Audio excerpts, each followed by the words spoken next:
Well, school has ended, and now it's time to figure out what to do with all the kids' schoolwork and art projects that have been brought home. I promise you when I tell you that my kids' stuff is still sitting on the dining room and on the kitchen table.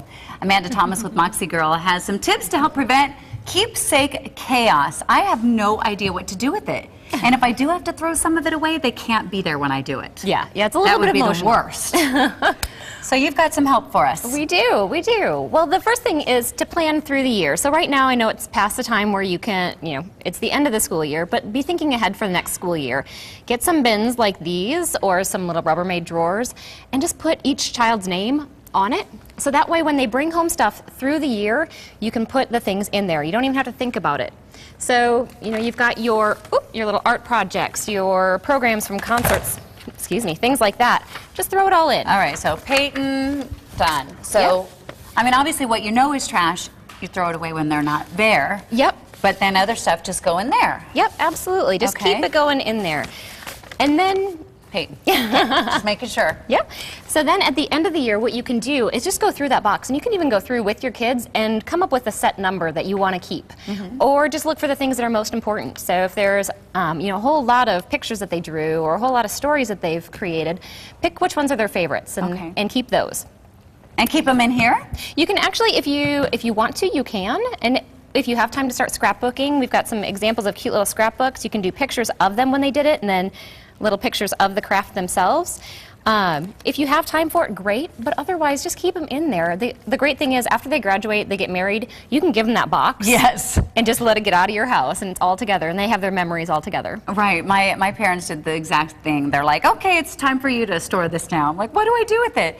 And the great thing about this is it could, well, if your garage has some air conditioning in it or whatever, you could just keep stacking these out in the garage or the office or something. Yeah, yep. You just want to be careful. You don't want to put pictures, things like that in the garage because they'll melt together. Exactly. Yeah. Okay, what about stuff like this? Things like this, a lot of heart and soul went into making these cute little art projects.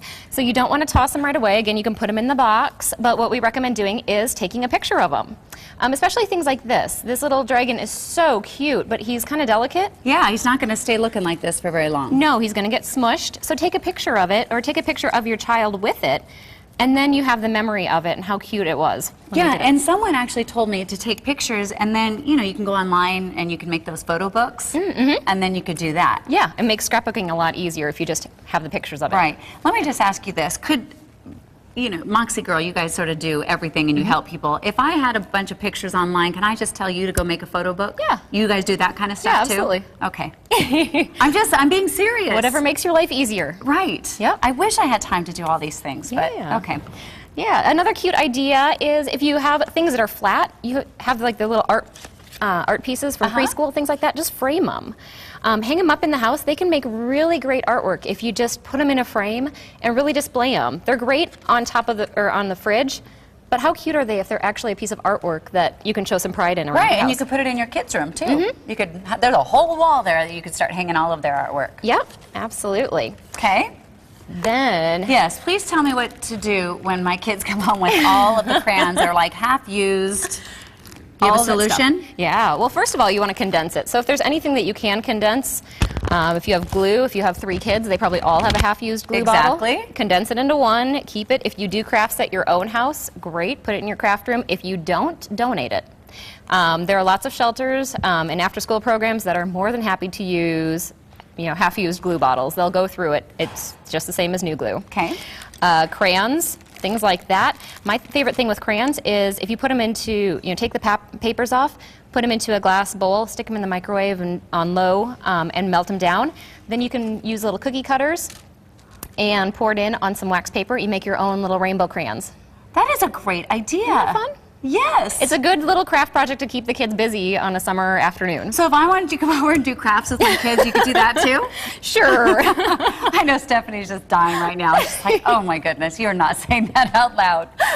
Okay, what else do you have for us? Things like the pencils, anything that can be used kind of evaluate. Do you want to keep it? I know that a lot of times getting ready for the next school year, the excitement is going to buy the new backpack. My kids would just die if I said, okay, go get your half-used bottle or box of crayons. We're ready for school this year. Yep. That wouldn't fly in our home. Nope, but it can be used for the at-home crafts if you do them. Like I said, if not, get them out of the house, donate them. Everything from the backpacks, if they're in good condition, if they're broken, just toss them. If the straps are detached and it's had a lot of wear, you don't need to do that. But you can also use them for vacations, car trips, load them up. You know, I would love it if anyone out there, and you might know too, has a place where I could donate backpacks. Like they're looking for backpacks besides the Goodwill and stuff. So if you guys know of a place, I've got probably about 10 backpacks that I need to get rid of. Yeah, absolutely. Well, Sojourner Donor Center is a domestic violence shelter that we work with. And they take the gently used stuff like that? Yeah, absolutely. Okay, I'm going to give you all my backpacks because I know you're there a lot. Yep. Okay, well, these are great ideas. Thank you very much. You're welcome. I guess I have some work ahead of me.